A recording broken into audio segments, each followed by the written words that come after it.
MDI school YouTube channel पर बच्चों आप लोगों का स्वागत है। चलिए, हमने आपको संस्कृत में 3 चैप्टर संभवतः कौन कौन, वर्ण विचार, माहेश्वर सूत्र और उच्चारण स्थान। आज हम आपको पढ़ाएंगे क्या, प्रयत्न। ये जान लेते हैं कि प्रयत्न क्या है।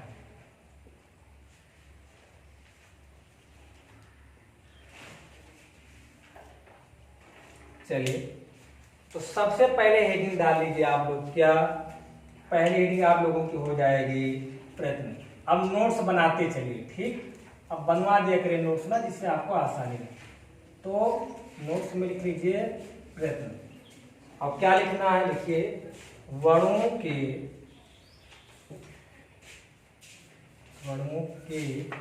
उच्चारण, वर्णों के उच्चारण करने की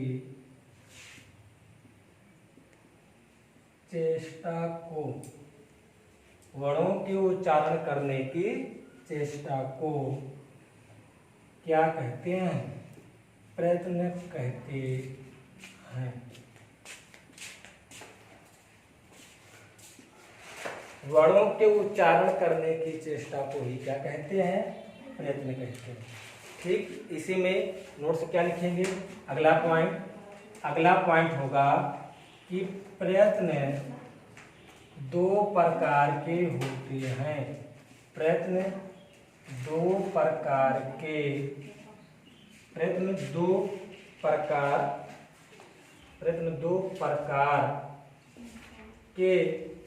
होते हैं।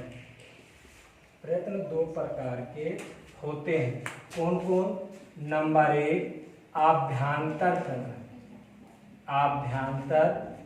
प्रयत्न, और दूसरा हो जाएगा बाह्य प्रयत्न। तो आभ्यंतर प्रयत्न एक है, दूसरा है कौन सा, बाह्य प्रयत्न। ठीक, अब वर्णों के उच्चारण करने की चेष्टा को ही प्रयत्न कहते हैं। प्रयत्न 2 प्रकार के होते हैं। नंबर 1 आभ्यंतर प्रयत्न, दूसरा हो जाता है बाह्य प्रयत्न। आभ्यंतर प्रयत्न का अर्थ होता है भीतर, क्या होता है, भीतरी प्रवाह। ठीक, आप फिर अगला नोट्स लिखिएगा, यानी अगली हेडिंग डाल लीजिए आभ्यंतर प्रयत्न। ये जान लेते हैं क्या है आभ्यंतर प्रयत्न।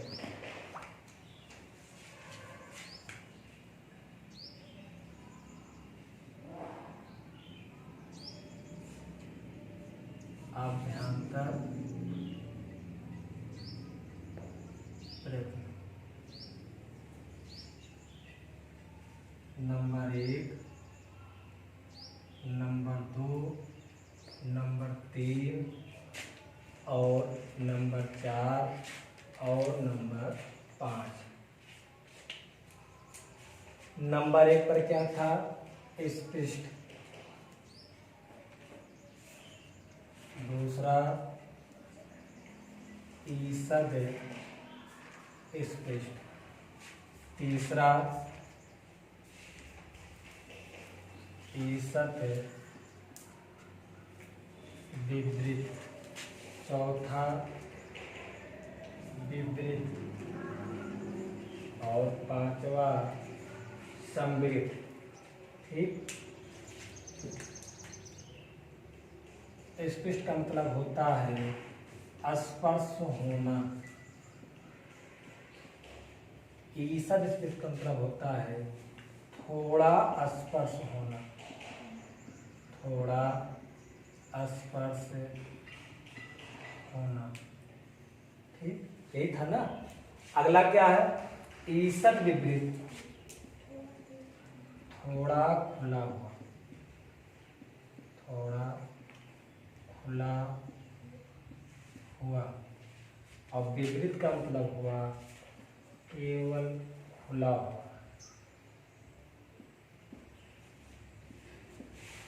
और समृद्ध का मतलब होता है बंद हुआ। ठीक, आगे इनकी संख्या कितनी 25, इनकी संख्या कितनी 4, इनकी संख्या कितनी 4, इनकी संख्या कितनी 9, इनकी संख्या कितनी केवल 1। चलिए आगे। अब इस पृष्ठ में स्पर्श होना कौन कौन, का, खा, गा, घा, अंगा, चा, छा, जा, झा, या, टा, था, ड, ढा, अड़ा, ता, था, द, धा, न, पा, फा, बा, भा, मा। ये हो गए। ठीक, आप ध्यान समझिए।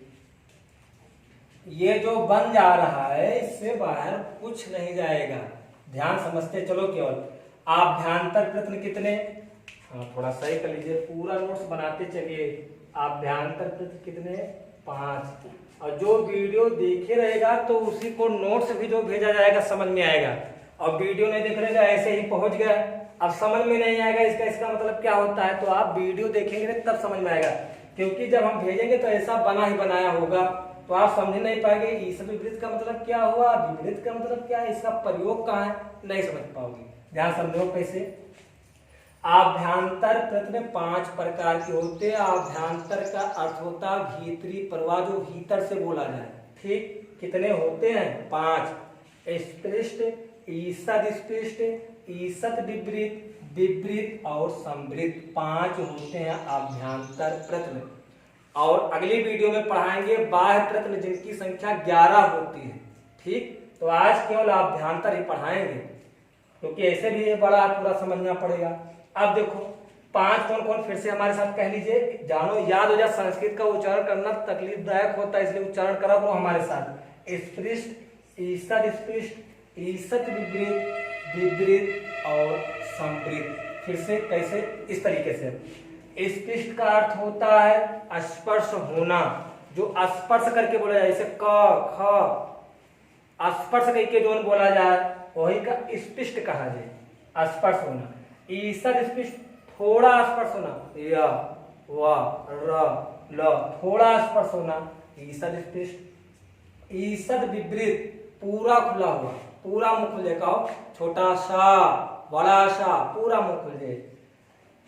ठीक, यानी यहाँ पर थोड़ा सा, हाँ यानी छोटा सा, बड़ा सा, थोड़ा सा मुंह खुलेगा। और विपरीत में स्वर आते हैं, छोटा आ, अब स्वर कहो, छोटा आ पूरा मुंह खुलेगा, बड़ा आ पूरा मुंह खुलेगा, खुला ना। छोटी ई पूरा जब मुंह खुल जाए उच्चारण करते समय तो उसे विपरीत कहते हैं। और थोड़ा सा खुले, जैसे सा, खट्टी सा, बड़ा सा, हा थोड़ा खुला। अंतस्थ में या, वा, रा, ला थोड़ा स्पर्श होता है, ये सभी। और संवृत में केवल आता है, जैसे थोड़ा ध्यान समझते चलो। इसमें अब ईषद स्पृष्ट में कौन कौन आएंगे, यहां लिख दे रहा हूं, या, वा, र, ल, ये 4 है। इसमें बड़ा सा, छोटा सा, खट्टी सा और हा, ये 4 हो गए। यहाँ लिखा है 4 4, इसके 25, बढ़िया बन रहा है ना, देखते चलिएगा। यहाँ 9 कौन कौन, छोटा आ, फिर छोटी ई, छोटा ओ, फिर क्या री, फिर क्या हो जाएगा री, फिर क्या हो जाएगा ए, फिर क्या हो जाएगा ए। आपको 9 देखने, 9 क्या देखने, स्वर, यानी कौन कौन होंगे, आ, ई, उ, री, री। अब कौन कौन होंगे, ए, आए, यानी 2 4 5 6 1 7, ए आए हो जाएगा ओ, और क्या हो जाएगा औ। ये हो जाएंगे आपके क्या, स्वर। स्वरों की संख्या कितनी है, 9। अब आप कहेंगे बड़ा कहाँ चला गया, नहीं गिना जाता है, बड़ी कहाँ चला गया, नहीं गिना जाता है, हिंदी में गिना जाता है। और संवृत मतलब बंद होना, केवल यहाँ आ रहेगा, केवल आ। ये हुआ। ठीक, आप फिर से समझो। आभ्यंतर प्रयत्न में 5 होते हैं। अब थोड़ा ध्यान समझिए क्योंकि समझने वाली ही बात है, ध्यान समझो। आभ्यंतर प्रयत्न में 5 प्रकार के होते हैं। कौन कौन? स्पृष्ट, ईषद स्पृष्ट, ईषद विवृत, विवृत संवृत। ठीक, 5 हो गए। याद रहे, स्पृष्ट का अर्थ होता है स्पर्श होना, ईषद स्पृष्ट का अर्थ होता है थोड़ा स्पर्श होना, ईषद विपरीत का अर्थ होता है थोड़ा खुला हुआ, विपरीत का अर्थ होता है खुला हुआ, और संवृत का मतलब हुआ बंद हुआ। प्रयोग कहाँ? उच्चारण के समय। कैसे? का से लेकर मां तक को हम स्पर्श व्यंजन कहते हैं, और जितने स्पर्श व्यंजन है सब क्या कहलाते हैं? स्पृष्ट। प्रश्न आया बड़ी से बड़ी परीक्षाओं में के लिए इंपॉर्टेंट है ये, और तुम लोगों के लिए ज्यादा इंपॉर्टेंट, शुरू से ही जाने रहो। प्रश्न आया कि था का आभ्यंतर प्रयत्न क्या होगा? प्रश्न आया कि था का आभ्यंतर प्रयत्न क्या होगा? जवाब आया स्पष्ट होगा। प्रश्न ने पूछा नहीं, हा का बताओ आभ्यंतर प्रयत्न क्या होगा? हा, और हा का आभ्यंतर प्रयत्न क्या होगा? जवाब आएगा ईषद विपरीत। क्लियर हुआ? फिर से जवाब आया नहीं, आप बताओ ओ का आभ्यंतर, ओ का आभ्यंतर प्रयत्न क्या होगा? जवाब आया क्या? विपरीत। क्लियर हुआ? संक्षिप्त में याद करा चाहो तरीका है कैसे। स्पृष्ट का मतलब स्पर्श होना, तो याद रखिए इन वर्णों को स्पर्श व्यंजन कहते हैं। एक काउंट रख लो अपने दिमाग में। कैसे? स्पृष्ट का मतलब स्पर्श होना, लिख लिए होंगे ना, तो चलिए ठीक है। स्पर्श होना, अब स्पर्श है तो यही नीचे लिख ले रहा हूं व्यंजन। स्पर्श व्यंजन कहां से हुआ थे? का से लेके मां तक। का से लेके मां तक को ही कहते हैं स्पर्श व्यंजन। का से लेके मां तक गिनो सब क्या है? स्पर्श व्यंजन। और स्पर्श से का बना है स्पृष्ट, तो स्पृष्ट व्यंजन है। याद हुई? चलो दूसरे पाओ। ईषद स्पृष्ट, थोड़ा स्पर्श होना, तो इसको कहते हैं अंतस्थ व्यंजन। कौन सा व्यंजन? अंतस्थ व्यंजन।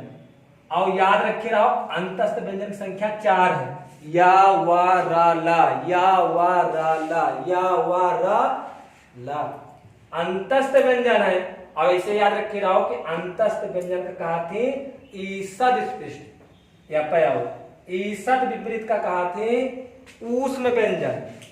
ऊष्म, इसको कहते हैं ऊष्म व्यंजन। तो याद रखे रहो ऊष्म व्यंजन को क्या कहते हैं? ईषद विपरीत। ठीक, अगले नंबर पे आओ। विपरीत, विपरीत में केवल लिख दीजिए स्वर। संस्कृत में जितने स्वर होते हैं विपरीत में, और समृत में तो सिंपल सी बात याद ही कर लेना, केवल क्या आ। चलिए संक्षिप्त में कैसे? स्पृष्ट में स्पर्श व्यंजन, का से लेके मां तक 25 वर्ण। ईषद स्पृष्ट में 4 वर्ण, जिसको रखा किसको गया? अंतस्थ व्यंजन। फिर आया क्या? ईषद विपरीत, रखा गया ऊष्म व्यंजन, वर्ण आए 4। फिर रखा गया विपरीत, विपरीत में आए स्वर संख्या 9, और लास्ट आया समृद्ध संख्या 1, और रखा गया केवल आ। तो याद हो जाना चाहिए ना, इससे आसान तरीका नहीं है। तो आज हमने आभ्यंतर प्रयत्न की चर्चा कर ली है। कल हम आपको बाह्य प्रयत्न पढ़ाएंगे जो कि बहुत इंपॉर्टेंट है, और बाह्य प्रयत्न खत्म होने के बाद आपका ये चैप्टर क्लियर हो जाएगा। जो बच्चे आपके आर्यभट्ट 10-12 पास कर चुके हैं ना, उनसे जाकर पूछो कि या का बताओ क्या होगा ईषद विपरीत, यानी या का ईषद स्पृष्ट, या ऐसे पूछो क्यों जाकर या का आभ्यंतर प्रयत्न बताओ। घबरा जाएंगे, कहेंगे ये आभ्यंतर क्या है, पहले से ही घबरा जाएंगे, नहीं बता पाएंगे। और तुम ऐसे हो, कल हमने आपको उच्चारण स्थान पढ़ा था कितना अच्छा, वो आपने तैयार कर लिया, तो कोई मुकाबला नहीं कर पाएगा। आवाज जाइएगा ये तैयार कर लीजिएगा, इसका भी कोई मुकाबला आपको नहीं कर पाएगा। आगे आपको उसकी पीडीएफ भी मिल जाएगी। वीडियो को सब्सक्राइब कर लीजिएगा, लोगों को बताइएगा ज़्यादा से ज़्यादा वीडियो देखें, और आप नोट्स बनाते चलिए। जैसे ही स्कूल खुलेगा आपको सूचना दी जाएगी, फिर आप स्कूल आना शुरुआत कर दीजिएगा। तब तक घर पर ही रहें, सुरक्षित रहें, मोबाइल में बार बार वीडियो को देखें और अच्छा खासा नोट्स बना लीजिए। ठीक, बहुत बहुत धन्यवाद।